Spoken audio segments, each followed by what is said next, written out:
I've been up there in the summertime. It could get warm. Yeah. Oh yeah, for sure. Oh yeah, we get hot as fuck in the southern, or at least in southern Ontario. That's for sure. So. Yeah, but you guys get the fucking humidity too.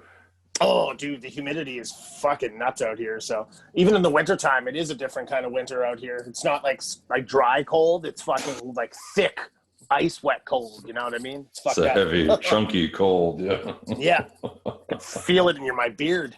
Yeah. Yeah, that'll happen to you. That'll happen. Well, what the fuck is going on, Christian? How you doing, big guy? I'm doing, man. Just doing. You know? Yeah, dog. Just watching the world do what the world does, I guess, is what everybody's doing.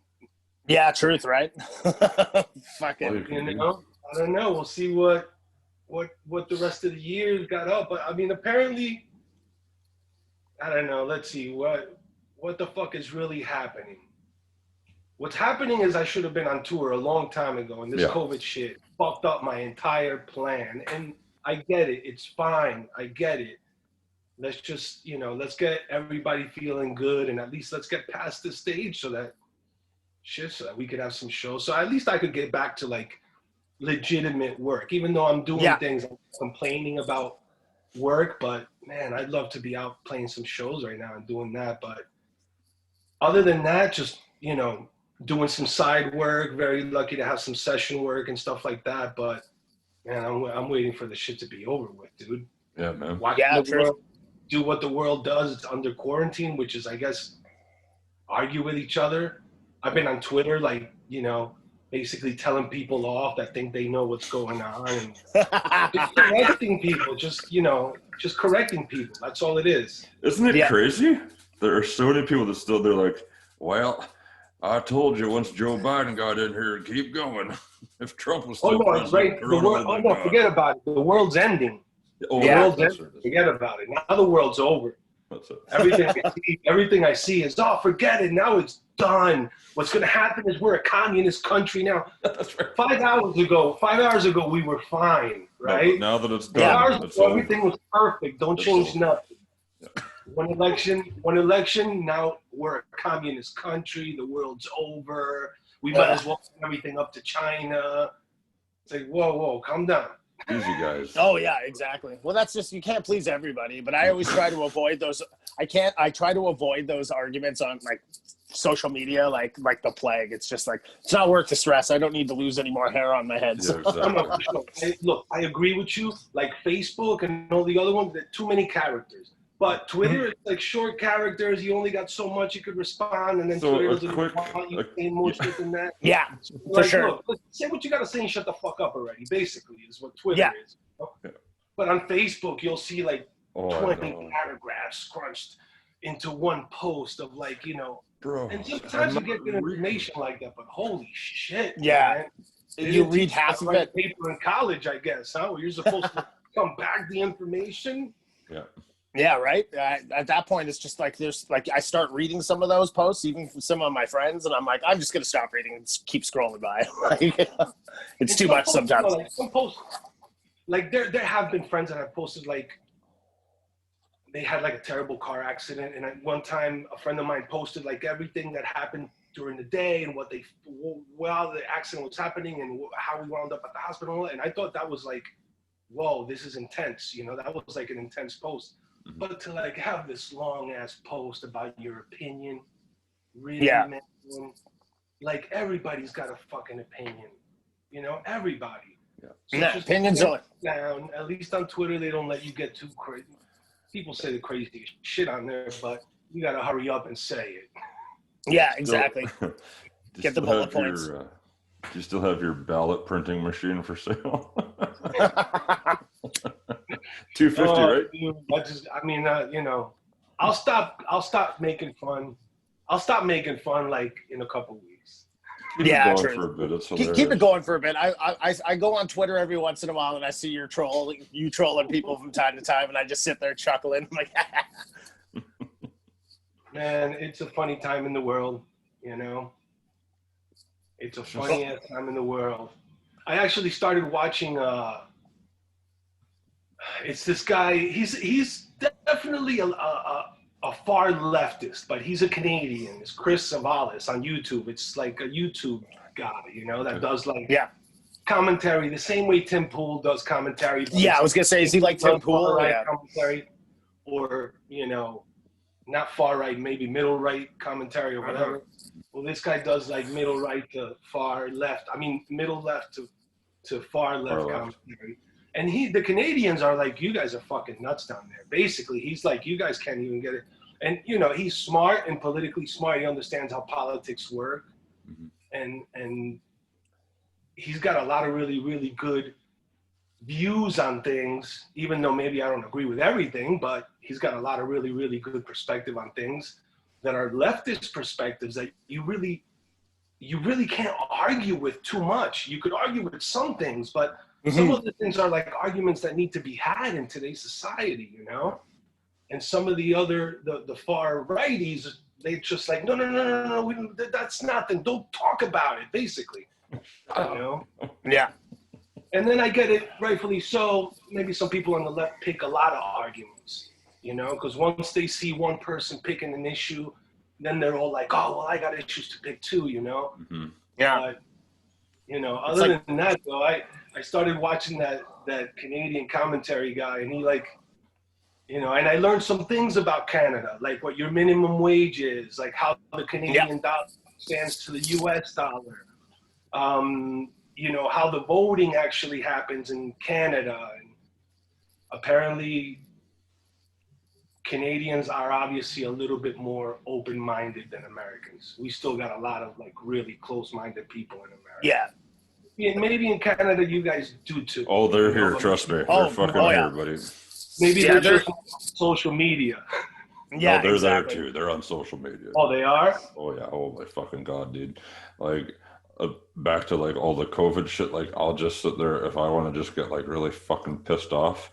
If I feel like getting pissed off, I'll just read any comment section on an article about COVID. And it's all these people saying, like, well, good thing you can't take my fucking freedom. I'm not wearing a mask like a goddamn slave.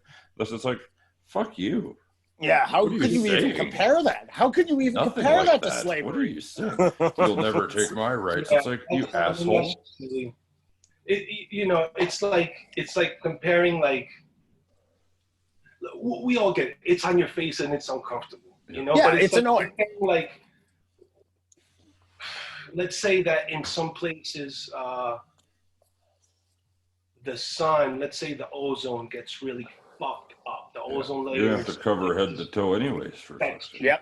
And let's say they have to put some mandatory friggin' thing so people don't start getting skin cancer left and right, saying that you have to wear a hat if you're outside during this time and this time.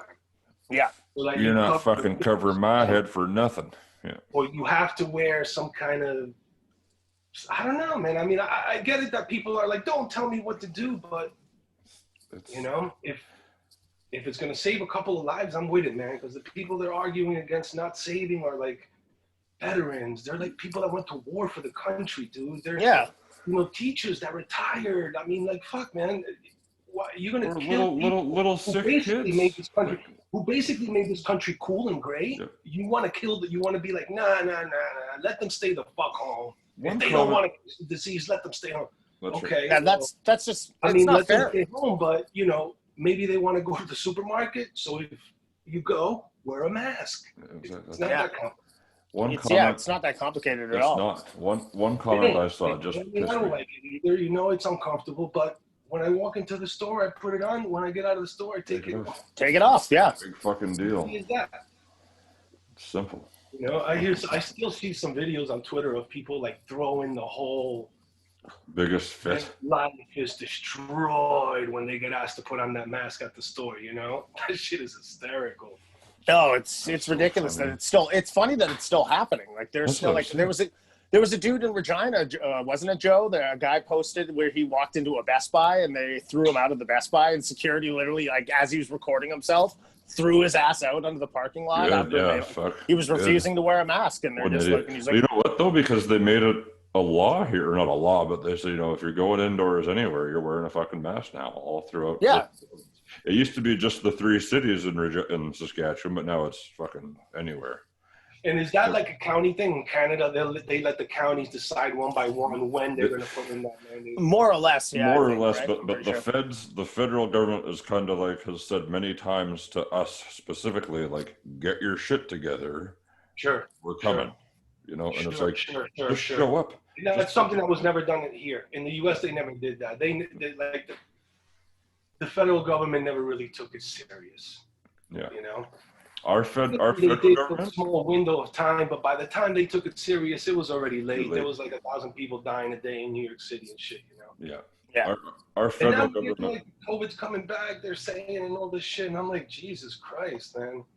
I guess we really just need a vaccine. Is all that's going to get us out of this shit. Yeah, like I heard Russia has, they have one that's been out. They sent out 1.2 billion. Sold all over the world, but it's like we've yet to hear anything about any vaccines yet up here, at least. So it's like apparently there's all these vaccines that are ready and good to go, but like I haven't seen or I read about the Oxford vaccine.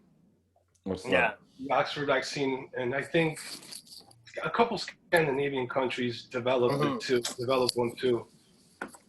Yeah, I don't know. I guess we have our companies that will be the companies that are talked about when they have the vaccine, and if Russia already has one, we're not going to hear about that here, it's not.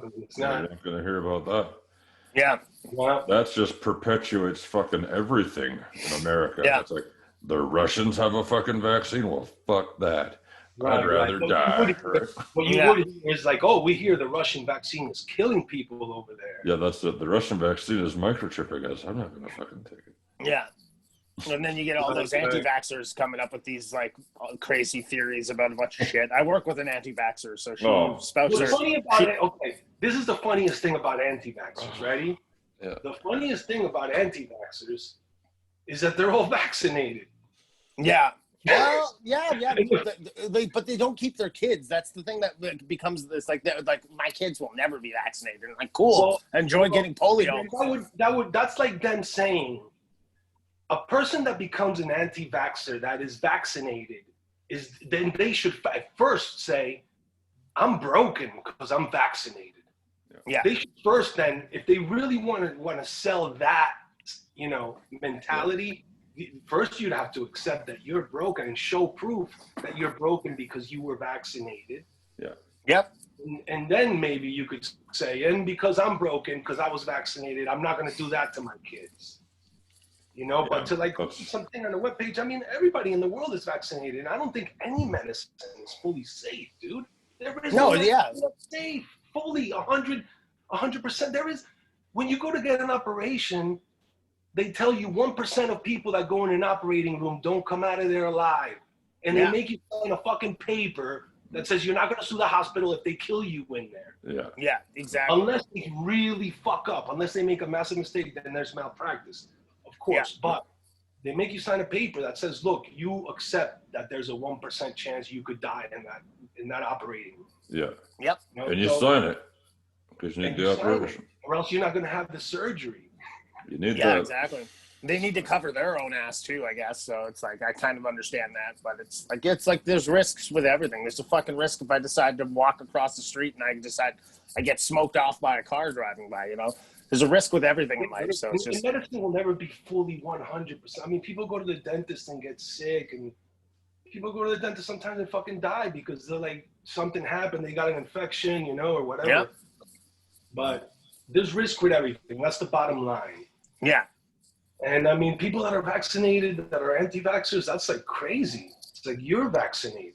Your parents were vaccinated, probably. Yeah. Your parents were probably vaccinated, and maybe before them they weren't vaccinated, but up until you, the last 3-4 generations, you're vaccinated. So, unless you're all broken, what are you pushing? Yeah. I understand. Exactly. I understand the agenda. It's like, I want to get polio. I want to fucking get tetanus and all this shit. You know what I mean? It's like, just take a fucking, who gives a fuck? Yeah, like elementary schools, they used to hand that shit out. Everybody knows that vaccines for children have saved a lot of lives. Yes. Oh, for sure. You could argue about who's getting into vaccines now and where the money's coming from, and you could argue all that. That's besides the point. Vaccines have saved a lot of children, you know.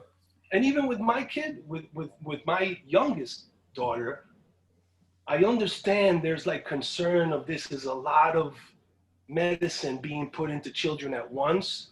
Yeah. So they have a thing that's called the Sears schedule. It's Dr. Sears had a vaccine schedule. Every few years you get Yeah. You go like once a year, and then when they're like 2, you go twice a year, and then when they're like 3, you go twice again. Yeah. Then it's nothing for a while. They got all the vaccines they need, but you don't do it all at once when they're a baby if you're really concerned. That's right. And we had done that with my daughter because the mother had a grandmother that once had a child that wound up passing after, like a couple of weeks after he had gotten a vaccine, but they ruled it as child. I forgot what that thing is called, where children fall asleep and then they don't. SIDS. Yes. Sudden infant death syndrome. So that's. So they had ruled it as that, but I guess in their family they always had like this worry: what if it was the vaccine they gave the kid? You know, likely it wasn't. I mean, a lot of kids die of SIDS, and it's a fucked up thing. And I think that they still haven't really figured out why kids die of SIDS. There's argument that they never have. The formula. There's an argument that when kids die of SIDS that young and they're not breastfeeding, they're not used to the high content of protein in actual fake breast milk, you know, like the formula, like the formula stuff. Yeah, like all the formula stuff apparently puts their digestive system into such like disarray that it knocks them out so hard that sometimes they stop breathing.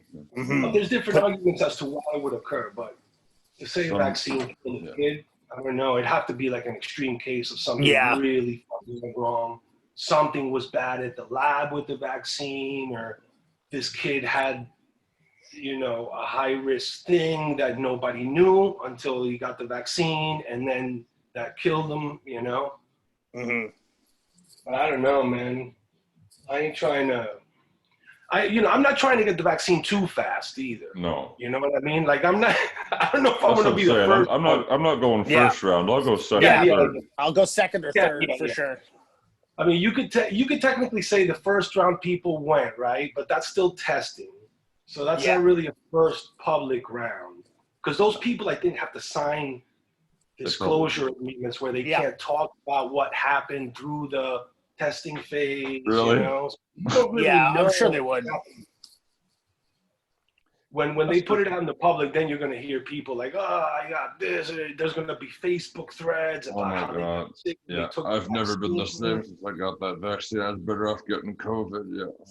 Yeah. I mean, with most trial runs like that. Has Canada been talking about like a vaccine method and how they're going to offer it and stuff like that? Yeah, what I heard is they're doing they're going to have like 180,000 doses at first, and they're doing just like frontline workers like nurses and shit like that, and the elderly to protect them first, and then they'll come back with more and keep whatever. But that's all I know. I heard maybe after January, but I don't know. I've also heard that apparently that's going to be like mandatory type of thing. Like there's like apparently there's going to like I don't know. Like I said, this is just through people talking. I've heard, but I heard people saying that the government's going to make it mandatory. Like you legally have to get it. The people talking about this mandatory thing, I get it that it's scary. You know. Well, because they think it's all biblical. It's vaccinated. If you don't show up at the school when you register your kids at school. If you show up without a vaccination card that has all the vaccines on it, they laugh at you. They laugh at you. They're going to be like, I guess you're going to be homeschooling your kid because we're not committing to our school, you know? Well, it's rightfully so. Your kid doesn't go to school in America unless he's got the vaccines, okay? That's right. What you could do is you could commit fraud. Yeah. You could commit fraud. You could, like, make a fake vaccine thing. If you're really going to do that, then you got issues. You got to, you got some deep-rooted, sneaky shit going down. For sure. for sure.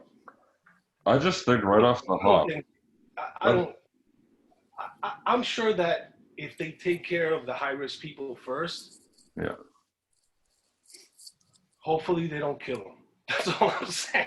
You know, because I got faith, but you know, it's also scary. What if they come out with Well, a vaccine and it's not great at first, and then you know you're like giving it to the elderly at first, and elderly people start dying, and then you know then you're gonna hear about it because nobody signed an NDA to take the vaccine and all this and all that. that's right.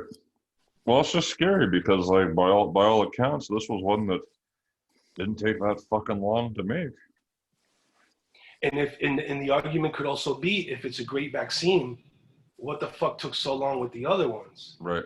Yeah. Is it that technology really now is helping, or is it that red tape was keeping it from happening before? I think that's part of it. I think it's because there's obviously bureaucracy when you're getting into that shit and all whatever and funding and shit like that. And I know Canada for sure said, just go. Just fucking go. Like, there's probably like this whole like who's gonna do the testing and it has to be our people here. And yeah, your people this contract if our people get this contract. And I think for this they all said, fuck it, just do something that works now. Yeah. I mean, if they would have done that with this, the way that it's killing people, and some people are like, oh, but everything kills, but it's like, dude, we're almost at 300,000 dead, not even in a year. Yeah. It's going to want, if it, and it's going to want, after having everything closed and people doing shit, it's going to wind up being one of the things that killed the most people in the U.S. Yes. Oh, for sure. Well, think about now, what fucked Canada was Thanksgiving. Because everybody got together with all their families and shit. And it's perfect. But I'm saying, like, I think that's why we see a point now, at least here, where we're like a week, 2 weeks out of being just fucked. Like, we're fucked right now. Yeah. At least where I'm at, we're fucked. So. Yeah, some states in the U.S. are too. It's crazy that it's like rural states like Utah and South Dakota. And Texas is now having another issue again. Yeah. I don't know how the hell Florida manages to stay like under just not over-reported with too many deaths and not like that's what's confusing as all shit. How the hell is Florida? Maybe it's so crazy hot there that you know that it really is affecting the transfer. Unborn transfer. Oh, sun is fucking super potent. I don't know.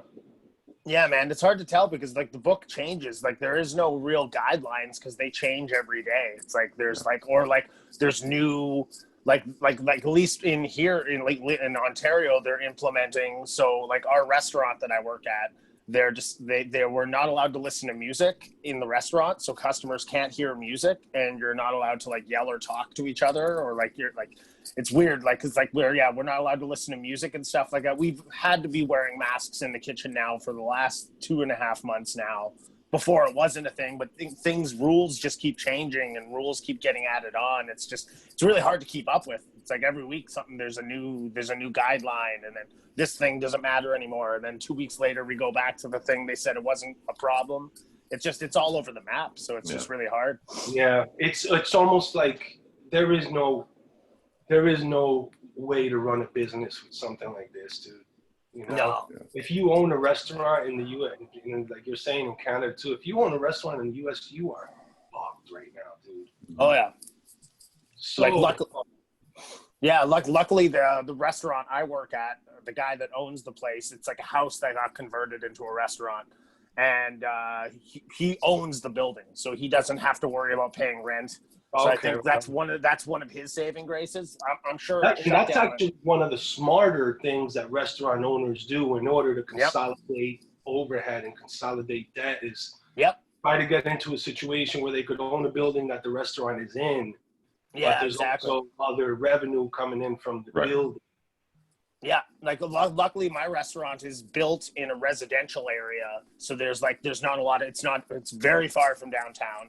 It's in its secluded part of like the middle part of the city-ish, but it's all houses. There's not a lot of businesses. The Western University is a couple blocks away.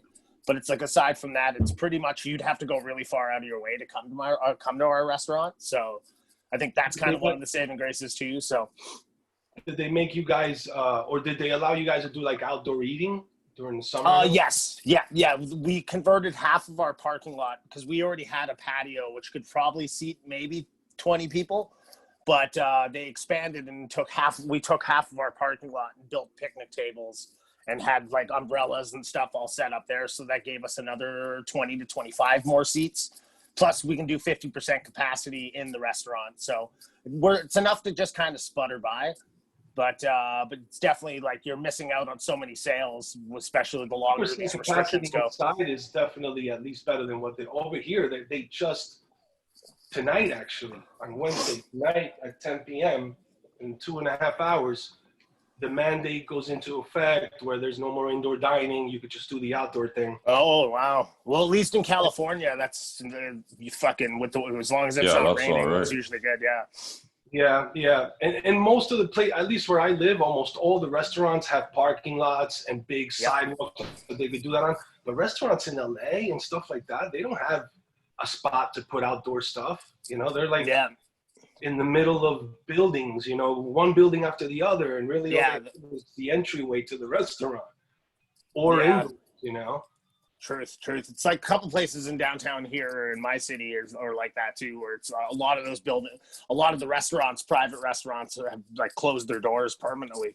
So like a lot of local businesses have been shut down and stuff, with just like the way everything's been like with the shutdown, all these restrictions and people not following protocols and getting fined and then losing, like everyone's getting fined. Like the fines vary. I heard restaurants, the owners, if you get caught with a violation, so say if someone wasn't wearing a mask or, you know, and a health inspector came in, it's $10,000 to the restaurant. And I think $1,000 to the person that was not following the protocol is essentially what I was told. Wow, that's hardcore, man. I mean, but I get it. I mean, but let me ask though, because it's super interesting to know. What did the government offer, like the owners? Did they offer the business owners some kind of? I know there was something. Joey, do you remember? They had I can't remember what it was called, but they basically said, like, don't worry, like we'll help you out so you won't lose your business. Yeah, so it's like I don't know the details, but I know the government did have plans to save like not franchise places, but like, you know, private owned businesses and stuff like that. I know the numbers exactly. Yeah, the numbers exactly. I'm not sure. I'm sure it varies per whatever business, I guess, and whatever money issues they have, I guess. I don't know if it was like us, because we had CERB, so we were getting like $1,000 every 2 weeks for like all the way up until the end of, I want to say it was at the end of September. I think, I'm pretty sure. So it's just like, if you were signed up to CERB and you weren't making the set amount of hours that you were supposed to, they would send you $1,000 to your bank account every 2 weeks. So it's like pretty much $2,000 a month. These fucking cocksuckers in the U.S., they gave people $1,200, bro. Once. Yeah, once. $1,200 for almost a fucking year of this shit. You want to know what's even more fucked up? Some people didn't even collect. I didn't collect the $1,200, but I didn't need it. There were some people that needed it that couldn't collect the $1,200. Yeah, exactly. That was fucked to me, man. Is that they're not once. You would figure that once the government would come out and say, American people, thank you. Thank you for getting by. Thank you for getting by on the $1,200 we sent you. We know it's been months and months of this, and $1,200 does not suffice to get everything. Thank you, American people, for keeping it together, you know, for at least holding your families in place. Not once. They don't even want to talk about They don't even want to talk about how many people are getting laid off. 20,000 restaurants have closed in the U.S., just in the U.S. alone. 10,000 bars have closed in the U.S. alone. Theaters have closed in the U.S. It's fucked. Any business that has to do with social activity took a complete fucking hit, and those were definitely the last businesses they were looking to help. You know, at least here that's what it felt like. You know, they're more willing to help a company that, you know, makes electronic parts than they are a venue, or a restaurant. It makes no fucking sense. No It doesn't. sense. Yeah, man.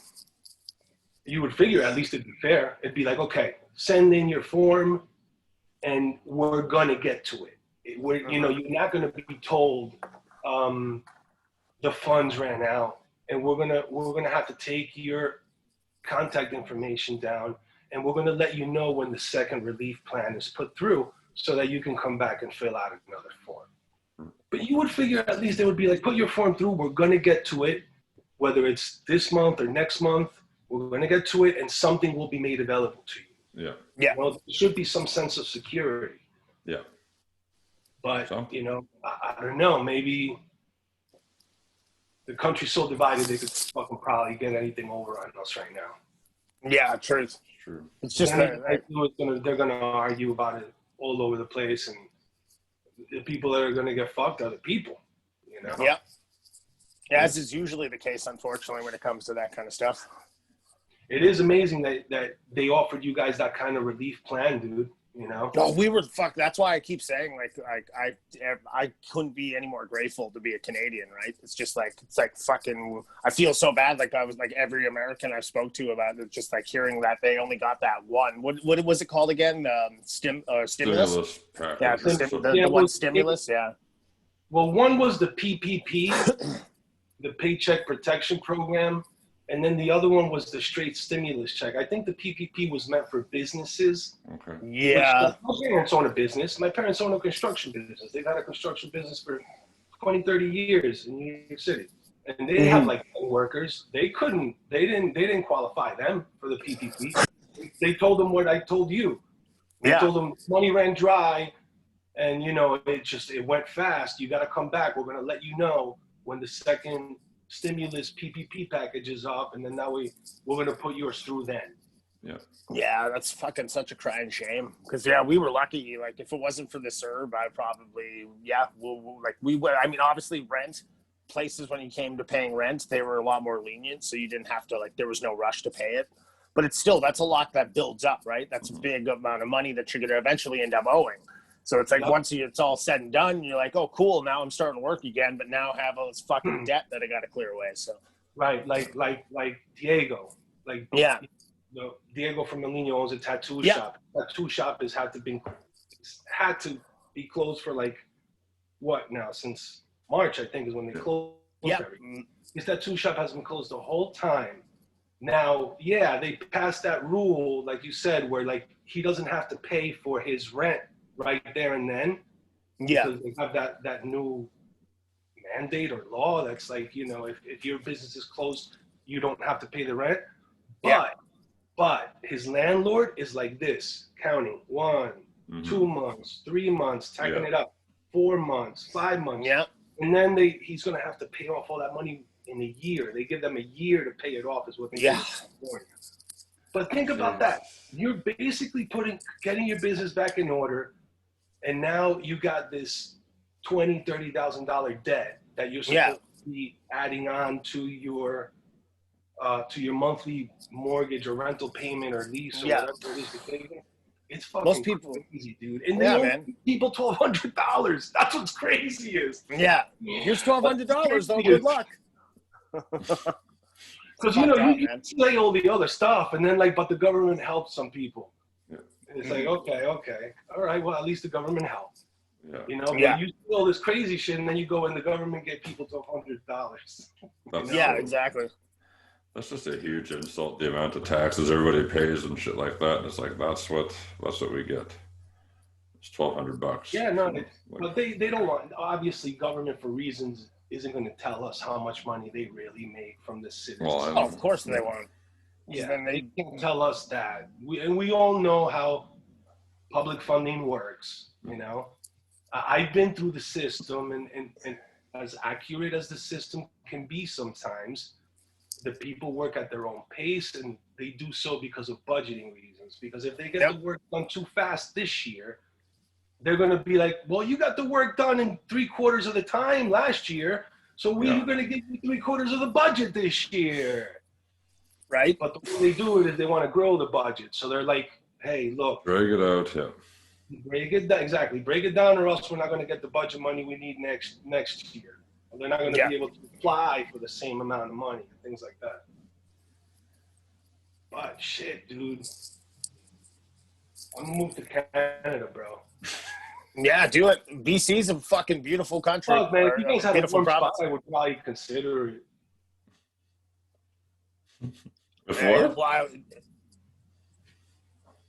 What did you say? If what? You'd consider it? And if you guys had like a Hawaii or something, Oh, yeah. I would probably. Oh yeah, the closest thing would be British Columbia. Yeah. But I mean, even then, So they still get a cold. little cold.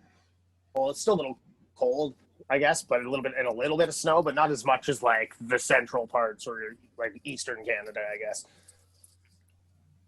I heard that in the central parts of Canada, it could get brick in the wintertime. Ooh, dude, like there's some I've seen some legendary snowfalls, that's for sure. Yeah. Like snow piles that pile up over our roofs and shit like that. Yeah. Like that's a real thing. It's also a beautiful thing to be in, you know. Like if you live in that atmosphere and you are welcoming to that atmosphere, it could also be an amazing thing to live in because it puts you closer to nature. You know, Yeah. it really does. Oh, for It sure. makes you kind of separate all the bullshit, and you're here witnessing the power of nature and how you have to be patient and, you know, respect what's going on and understand that you're not in control of it all, so you can't just make the snow go away. It is this really cool symbiotic relationship that humans have with nature in the really cold places, you know. Oh yeah, like most people, even like shows like Alaska, like Surviving Alaska or whatever that show was, where they basically did documentaries on different people that were living in the coldest parts of Alaska, and some of them were even in Canada. Mm-hmm. And those people have like amazing outlooks on life, bro, and they live alone in the middle of nowhere. Yeah, oh yeah. And they have it's like amazing outlook on life. it takes a special breed of person to kind of put themselves out there to the point where you have no dependencies. Like you hunt your own food. You make everything. Everything is all like everything you do is like it's just based on you're living for survival at that point.